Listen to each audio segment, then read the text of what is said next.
Isang pinagpalang araw sa inyong lahat. Tayo po'y magninilay sa salita ng Diyos, ang pinagmumulan ng awa at tawa ng ating buhay, ang salitawa.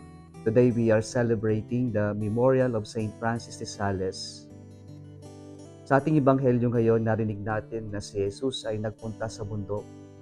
Hindi po natin alam kung saang bundok ito, sapagkat hindi naman importante yung pangalan ng bundok, kundi yung symbol ng bundok, kung saan sa scriptures ang bundok po ay isang lugar ng presensya ng Diyos or saan po matatagpuan o makakatagpo ang Diyos. Ay dito po sa ebanghelyo natin, sinabi dito na He summoned those whom He wanted and they came to Him. Pagkatapos manalangin ni Jesus sa bundok, tinatawag niya yung mga gusto niya. Ibig pong sabihin nito mga kapatid, ang Diyos ang tumatawag at tinatawag ng Diyos hindi yung mga kung sino yung karapat-dapat, kasi wala namang karapat-dapat sa tawag ng Diyos.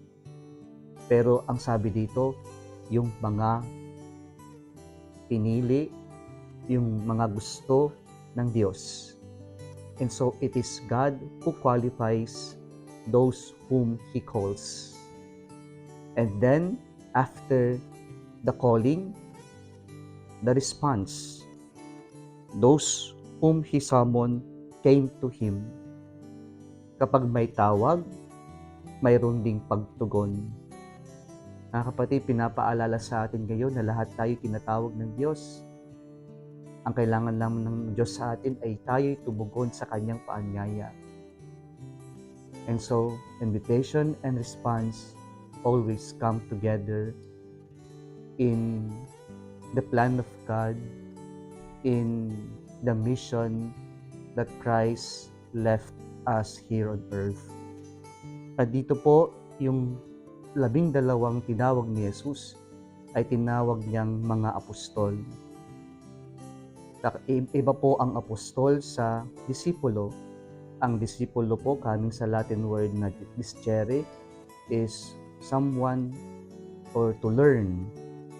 At ibig sabihin dito, yung disipulo ay yung siya ay makikinig, matututo at isa sa buhay niya yung kanyang natutunan mula sa kanyang maestro. Samantalang ang apostol, galing sa Greek word na apostelo, is someone who is sent, someone who has a mission, to go out on a mission. And so an apostle is like an ambassador sent to pass on a message to other people.